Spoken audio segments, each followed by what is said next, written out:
Welcome to the fourth episode of the Women in CX podcast, a series dedicated to real talk conversations between women in customer experience. Listen in as we share our career stories, relive the moments that shaped us, and voice our opinions as loudly as we like about all manner of CX subjects. I'll be your host, Claire Muscat, and in today's episode, we'll be talking about one woman's adventurous career to make it to the top of the ranks in CX, her views on CX leadership, and the links between delivering for customers, employees, and the communities we serve being the key to sustainable business outcomes. Let me introduce you to today's inspiring guest. Our guest is a passionate linguist from the UK who can speak 8 different languages. Her career began in Copenhagen following a degree in Danish, where she found employment at the contact centre with British Airways. After an incredible 20 years at BA in various customer and commercial roles, she went on to become the Chief Customer Officer at Simply Health. Please welcome to the show, CX sister, Kate Thornton. Hi, Kate. Hi, Claire. How are you today? Yeah, I'm good, thank you. How are you? Yeah, not too bad. The weather's awful outside, though, here in the UK, isn't it? It is pretty grim, but the sun's coming out next week, so let's cheer for that. Yeah, keep our fingers crossed. So let's jump straight in there then. Kate, I know we both share a love of travel, and you've had more experience than most of living and working abroad. I was just wondering, is there much of a difference in the working conditions for women in the Nordic countries you lived in compared to the UK? I certainly think policy-wise, there's a big difference. I was talking to someone the other day and explaining that in Norway, where I spent 3.5 years, as a woman going on a maternity leave, you get 49 weeks at full pay or 59 at 80% pay. And their face when I told them was just a picture. So yeah, definitely at a policy level, and I think that changes kind of expectations, and so it's a better place. I'm not saying it's perfect. There are still issues, but it was where I started my working career. And I think that was a real strength, and I'm grateful for having sort of come up through that environment and being given the opportunity to be a woman leader very young. So at the age of 28 in Norway, I was running a £60 million business, and nobody questioned it at all. Wow, that's amazing. I was thinking, kind of reflecting on that point, that there seems to be quite a difference in how the Nordic countries treat society and community generally. Do you have any insight into why that is? Yeah, I think there is, and I would say that not all the Nordic countries are completely identical. Sorry. That's okay. I think that's a very geeky Scandinavian comment. But there are some clear themes that run through it. And one of the things that is clear is that they prioritise the collective interest rather higher relative to individual interest than we do. There's a concept which is very well known in Scandinavian culture called the Jante law, which is all about kind of you as an individual understanding your place in society. I think that has some really positive aspects to it. It has some less positive aspects, but it is very much more, about the collective and collective priorities. What are the less positive aspects of that? I think there can be some positives around individual ambition, and taken to an extreme, it can suppress, people's ambition and people's willingness to stand out. So I can remember participating in a restructuring exercise in Scandinavia where I literally had to talk people into writing applications for jobs because they felt uncomfortable putting them forward for roles if that was going to be at the expense of other people. Oh. So as with many things in life, I think it's good to have balance. But on the whole, I've lived in 4 different Nordic countries. They've all been fantastic places to work. They regularly sort of come very high up in all of the world happiness and equality indexes. And so it might not be perfect, but it's pretty good. And we could probably learn a lot from it. We'll come back to community again shortly. But just picking up on what you said there about how much responsibility you had as a relatively young woman. Did you say 26? 28, I think 28, I was when I got to Norway. Oh, wow. at 23, I was running a hotel and restaurant on a graduate scheme. Fresh out of university, I had spent my whole formative years working in that industry, but it was definitely a lot early on. How did you feel having that much responsibility at 28? Was it a struggle for you to make some of the changes in your lifestyle required to do that, or did you find it quite simple over there? It was exciting. I was very aware of a degree of pressure and expectation. I was taking on the role from a guy who'd been doing that role for sort of 30 years and was a real bastion of Norwegian travel industry. But by and large, I think people were very generous and very welcoming and very supportive. I did have, I can remember one issue with somebody in the office who I knew quite well. He was a really nice guy, but quite a lot older than me. And he clearly thought that he was onto a bit of a winner when I got made his boss, because he thought he was going to be able to do whatever he wanted and run rings around me. And it took us a little bit of time to readjust that relationship. But it was an amazing job, and Norway is a terrific place to live and work. So, by and large, my memories of it are entirely positive. But of course, there's challenge. There's challenge in anything worth doing. And, when you step up and take on a new role, you've got to be prepared for that. Yeah, you made me think about remembering what that felt like the first time as a young female leader, having to manage older people and particularly older guys. And I've personally found it quite challenging to take that role. I don't know whether I'd always believed in respecting your elders, and similarly had guys thinking that they were going to be able to run rings around me, and finding that confidence to set boundaries and actually stick to them. It felt quite an alien concept to me to do that.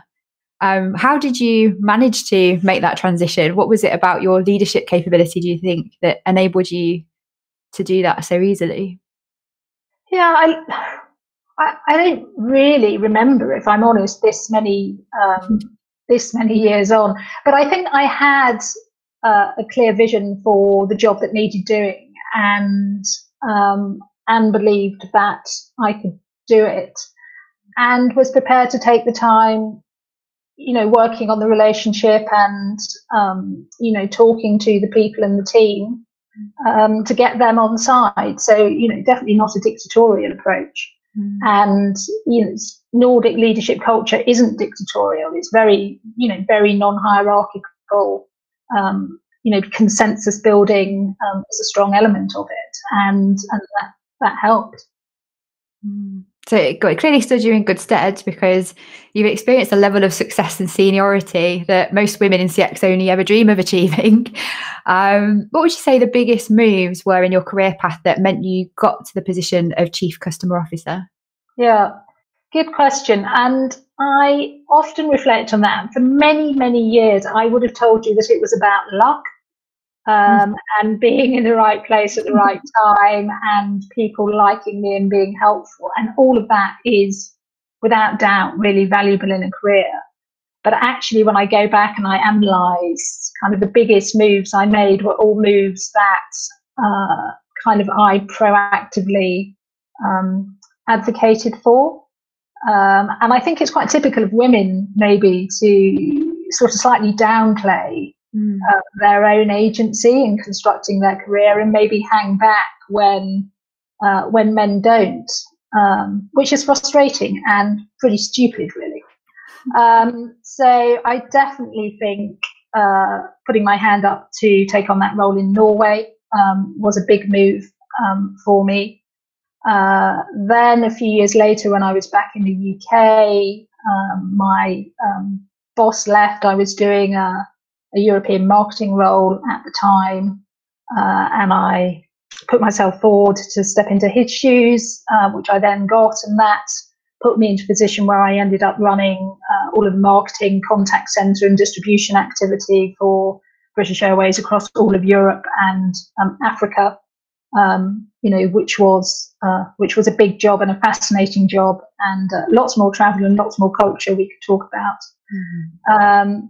I mean, another huge role for me was actually then putting up my hand up subsequently to try to get promoted into the director of marketing role at British Airways. And I can remember having a conversation with my female boss at the time when the company announced that they were going to recruit externally to say, I don't understand, why aren't you going to look at me because you told me I've got potential? And she said, that's a great question. Why don't we construct a bit of a plan? And I got to kind of sit around her boss's table for a little while. And at the end of that period, he asked me to take on the product and service role. And that purely came about because I put up my hand proactively and said, I don't understand why I'm not in the running for a promotion. Consider me, and put myself in a position where I could show my leadership. And that was another amazing role, running the whole product and service portfolio for British Airways globally. Kind of massively high profile and complex and interesting and challenging and rewarding and all of those things. And having done that, when the time finally came to leave British Airways, I was able to put myself in a position to be considered and ultimately appointed as Chief Customer Officer for Simply Health. That is an incredible story. A couple of things that you said just then, I think we need to delve a little bit further into. So you said you would have previously said that it was down to luck or being in the right place at the right time. Having had lots of these conversations now with women in CX, it sounds like that imposter syndrome challenge affects all of us at some point in our career. What was it that enabled you to get that perspective now, where you don't see it as that and you can see it was your own agency and actively raising your hand and going for those challenges that made the difference for you? Yeah, I mean, I wouldn't say I've dodged imposter syndrome entirely. I think it still sort of comes back in waves, but I think it is an example of learning by doing. So, you know, I know that by having the proactive conversation with my boss and saying, I don't understand why this isn't happening, why aren't you considering me, I made something happen. So I have positive experience of the fact that when you try to take control in agency, it is a better result. And I think also just reflecting on the fact that it is, it's just a bit dumb not to. I mean, it's easy to do. I'm not criticizing people because I've been in the same shoes, but I mean, how can you expect other people to know what you want if you don't actually tell them? So I'm not a mind reader. Who else is a mind reader? And then too, I've read so much research that indicates that women are incredibly hard on themselves when thinking about promotion. So I think I read something in the Harvard Business Review that suggested that women look to match themselves at something like 80 to 90% of the criteria on a job brief before they'll put themselves forward, and men are prepared to apply at about 40% of the criteria. Yeah, I've seen that one too. And I think back, it's so dumb, isn't it? Because that means that so many very qualified and talented women are not putting themselves forward for opportunities, and then sitting back in frustration when, frankly, less talented men are bullshitting their way into the job. And that makes no sense for the individual women. It makes no sense for the organisations that they're working in. And it makes no sense for kind of the wider world we live in. So I think we just have to challenge ourselves to go for it. And I'm not underestimating that there are barriers to women. It's not obviously all about our own actions, but I do think the only actions we can really change are our own. And I do think there's more that we can do to champion ourselves and our female colleagues to help advance our position. I'm not sure that really answers your question, but it does. I think it leads me a bit deeper into what I'm picking up on is that you were able to get really clear about what you wanted. So rather than waiting for opportunities to arrive at your door and perhaps taking them, perhaps not, you could see what you wanted your life and your career to look like, and as a result questioned when the opportunity for the marketing director role came up to say, well, why not? Yeah. Help me. Yeah, again, and I imagine, you'll have similar experience. I mean, the clearer you are about what you want, the easier it is to tell other people, and therefore for them to help you to get there. But it's easier also it is for you to build a path and a plan to get there. And I wouldn't say that I've always been clear about what I want at all times in my career. Me neither. And I'm also very open to the fact that there is real benefit sometimes in just being open and receptive to opportunities that come along. But I do know that at the times in my career when I have been most clear and focused, I have had a lot of momentum and confidence, and it has helped propel me forward.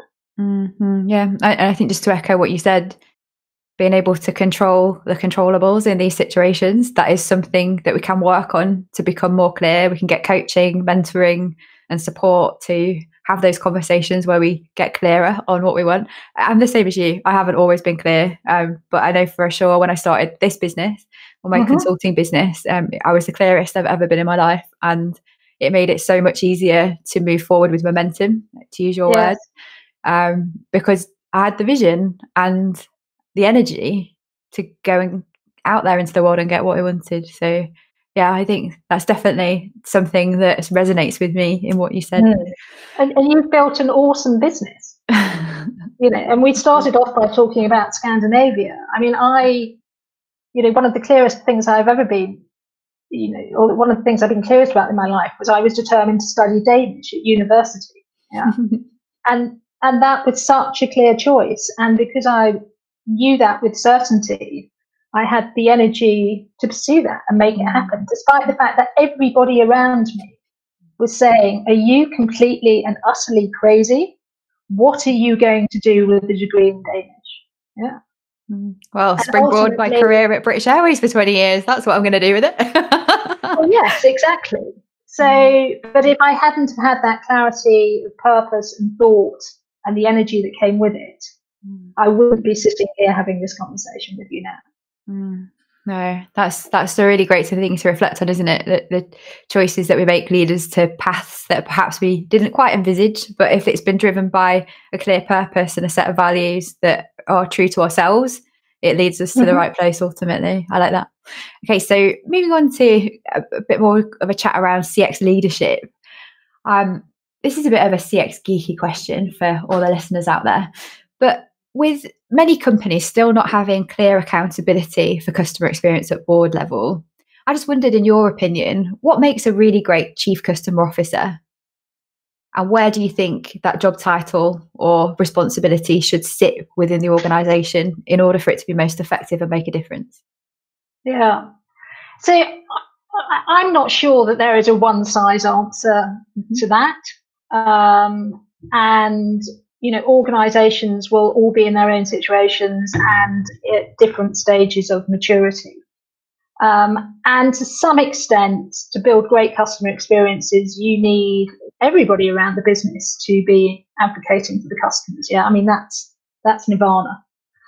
But I do think there is evidence that having a chief customer officer in a strong position of influence around the business can make a big difference, whether that's on the executive team and interacting regularly with the board or on the board itself. And I know there have been some recent great examples of chief customer officers being promoted up to board level, and I think that's really encouraging.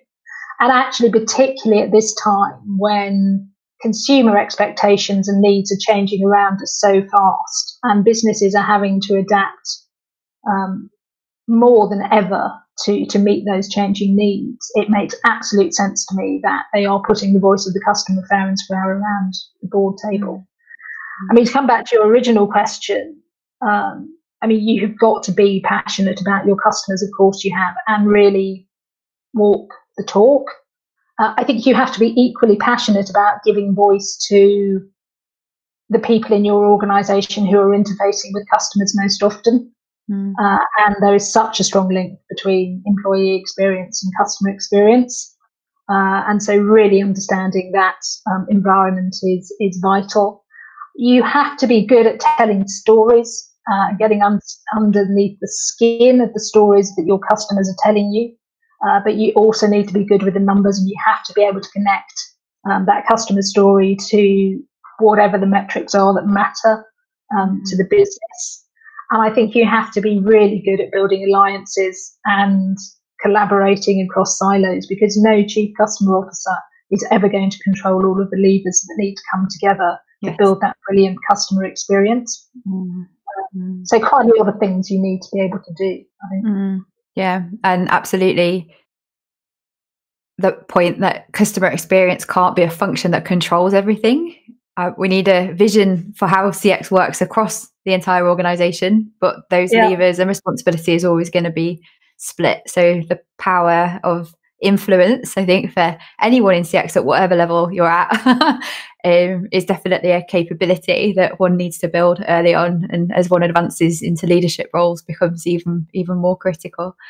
I just had a question, just because I'm really curious. My experience of big companies has tended to be that they want to grow generalist leaders that have experience of other areas that are non-customer in order to be taken seriously as a potential director. So have all your roles always evolved through various customer roles? Or have you ever worked outside of a customer function? So I have always worked in, I've predominantly worked in commercial functions. I mean, I think it depends on your definition of what a customer function is. Yeah. But I mean, if you work from the hypothesis that everything that gets done in a business ultimately affects the customer, somehow. Fair enough. But I mean, I've worked in sales, distribution, pricing. I've run contact centers, marketing, product service. So all of them have had very sort of directly traceable impact on customers. But then you could also say that it's been quite a broad generalist career. Yeah, okay, that's interesting. I just thought it was interesting for the listeners to consider kind of career paths and steps, especially if you're in CX right now in a more junior role, perhaps considering looking outside of that immediate sphere now could stand you in good stead later down the line. So it's great to hear that traceability to customer, albeit in different functions, is a good route to be able to get that generalist leadership experience and be taken as more than just a customer person or a specialist. Sorry, I think that's what I'm trying to say. The difference between generalist and specialist.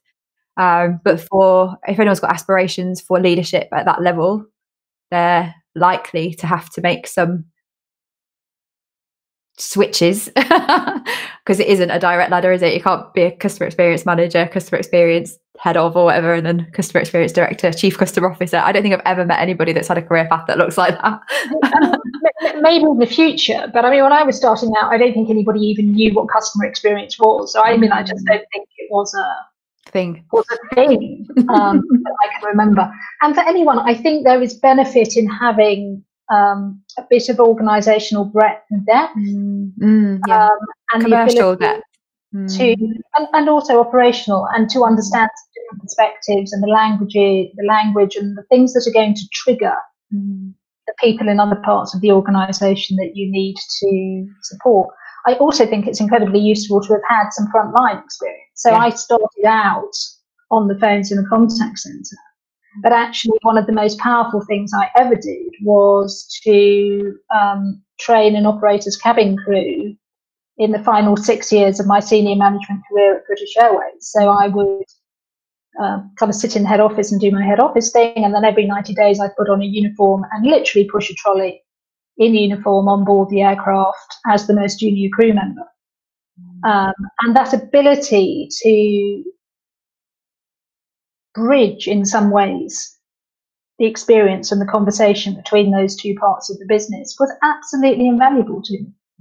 Yeah, I agree with you. Similarly, I spent 8 years on the front line in customer service, doing pretty much every job under the sun, and I absolutely trace back my ability to be such a good CXer now because I remember the reality of what it was like, and also in management and leadership on the front line of customer service and customer experience, working in like hospitality mainly, was I think one of the most formative things about my pragmatism and realism.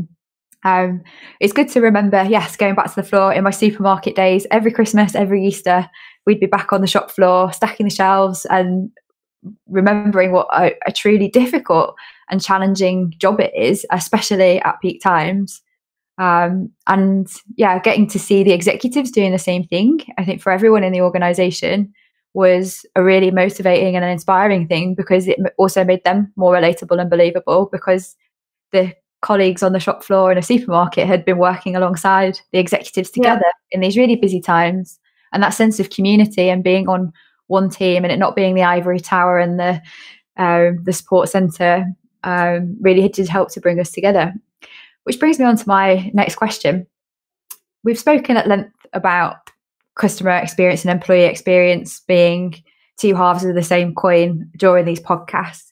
But you're one of the few people that I've heard talk about the notion of community in CX discussions. I know we talked about it at the beginning in relation to Scandinavian culture, but I just wondered if you could tell me a little bit more about your perspective on how these things all fit together, particularly as regards community.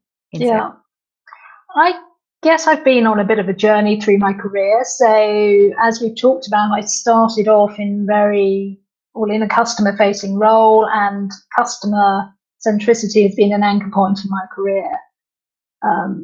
As we've also just talked about, then particularly through my experience working as cabin crew and the work that I did at British Airways on developing customer service culture, I became increasingly convinced of the link between EX and CX, and really the critical role of leadership decisions and behaviours in setting the context in which colleagues can deliver the optimum customer experience. I became quite disenchanted at one point around a perceived tension between an extreme focus on shareholder value and the ability of the business to make the long-term decisions that needed to be made to protect that employee and customer experience. And that led me on a mission to explore social purpose and community value creation more in the context of the business. And I remain convinced that, when businesses can align the creation of value for all of their stakeholders, their shareholders, businesses have to make money, investors need to make a return, but also their customers, their colleagues, and the community in which they exist, it is better for everyone, because we are all ultimately connected. And there are some really, really powerful examples of businesses that do that well, and it's not an excuse for not being commercial. In fact, at Simply Health, which is a business founded with a great sense of social purpose, we used to talk about the fact that it actually makes commerciality more important, because when you think about the role that your money and your activity is playing in your wider community and potentially serving the needs of people in the community who are considerably less fortunate than you are, I think it gives a real urgency and a real significance to that business's commercial performance. Do you think that being able to demonstrate that in a tangible way is difficult to some extent? Because I'm thinking, there are clear brand benefits to behaving in a way which is overtly doing good in the community and in society, but it's not that easy to measure. You can have metrics like love and trust, for example, which I hope more companies are going to embrace those as the golden metrics in the future. But what we tend to see in reality is more of a pull towards things like net promoter score, or you can tell by the way I said that I'm not too keen, or or those kinds of things. Do you have any thoughts on how CXs can help to influence people, particularly at a senior level, about the importance and value of community CX and EX? Yeah. So I think you can measure probably on a number of different levels. So in terms of the actual customer experience, the more that you can work with your insight team to understand what the drivers are of your customers' purchase behavior and their kind of likelihood to recommend, the closer you can get to that. And certainly I've seen powerful evidence that suggests that, all things being equal, customers will increasingly spend more or stay longer with brands that are behaving ethically and creating positive impact in their society. It doesn't get you off the hook of having to have a relevant product and service at the right price point. But if they're comparing between two organisations with product parity, then sort of social responsibility can give you some competitive advantage. So that's one angle. On the employee side, I think there is very good evidence to suggest that people are increasingly looking to work for companies that are having a positive impact on the wider society, as well as also providing a very strong employee value proposition, and that's massively in focus now. So you might want to look at the business case from a talent acquisition cost, retention. There are interesting ways increasingly of actually measuring your social impact. Measured like social return on investment. And at a board level, my view is that whether we like it or not, we are going to see more regulation around the way that companies behave and the impact that they're having, whether it's on the climate or whether it's on society as a whole. And I think it'll be very interesting to see post the COVID crisis kind of quite how that agenda changes as more and more companies are taking money from the public purse. What are we going to expect in return? So you can look at it from a risk management angle. How do I manage against the risk of that regulation that's coming in? Or you can look at it from the perspective that says, actually, we are likely to be expected to do more of this in the future. It is likely to become more of an expectation from our consumers and our people and the people who regulate us. And therefore, if we can do this smart and we can do it early and we can do it authentically, we may be able to build some competitive advantage from that. Nice. So perhaps needing to have a slightly broader, more balanced scorecard in the future, rather than the metrics we were looking at pre-COVID-19. There might be a requirement to broaden that horizon now, and especially for CXs as well, to consider how the work we do in proposition development, customer journey design can help to trigger more benefit than just ease and effort, but also community and social benefit too. I love that. Okay, so this is it. Final question. And I'm sure all the listeners at home would just love us to summarise, or love you to summarise. What would your top pieces of advice be for any women with aspirations to reach the Chief Customer Officer level role? What would you say to them? Oh, well, go for it. And clearly, don't be afraid to ask. Don't be afraid to tell people that that's what you want. Don't be afraid to ask for help as you go along the way. I mean, one of the things that I wish I had learned so much earlier in my career is just how helpful it is to ask for help. And how rewarding so many people find to give it. So I read another piece of research that really stuck with me recently that said that people on average underestimate the likelihood that other people will help them by 50%. I saw it too. Yeah. So, ask for help, because it will help you and it will make someone else feel good. And ask for those opportunities. Don't let less qualified people get there before you and feel frustrated. AKA the people that go for jobs that perhaps they're less qualified for than we are. Well, exactly. But if you don't apply, no one's going to give you the job by and large. So. Exactly. You miss 100% of the shots you don't take.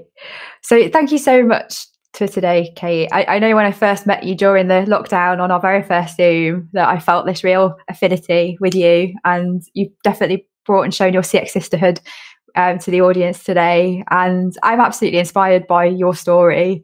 that I guess I would summarize as somebody who absolutely decided what she wanted and went for it despite what other people said, with the example of, you know, picking Danish as the career choice, the university choice, and being brave enough to continually ask for what you wanted. And when you were faced with blockages and barriers, you continue to say, no, I want more. And I think for all the women that are listening here today, they'll see, you know, the absolutely amazing impact that you've had on customer employee experience and also the communities you've worked in, and will no doubt be reaching for much higher opportunities and aspirations now, and perhaps even saying, I'm going to go for that job that they weren't considering before they heard you today. So thank you so much for being on the show. Thank you. Well, thank you, Claire, too. And I think what you're doing here with this podcast is awesome. So. Oh, thank you. Thank you. Just one more thank you to say to Joachim Thorn and our sponsors at Effectly for producing the Women in CX podcast today. And I do really hope to see you all again next week. Thanks, Kate. Thanks so much. Bye. Thank you. Bye. Thanks for listening to the Women in CX podcast with me, your host, Claire Muscat. If you enjoyed the show and would like to know more, please check out womenincx.community and follow the Women in CX page on LinkedIn, or please leave us a review on iTunes, SoundCloud or Spotify. Join us again next week when I'll be talking to a woman whose path took her from leaving school without any qualifications to joining the army, where she got into technology, and the challenges she now faces in driving customer centricity within a traditionally male-dominated technology environment.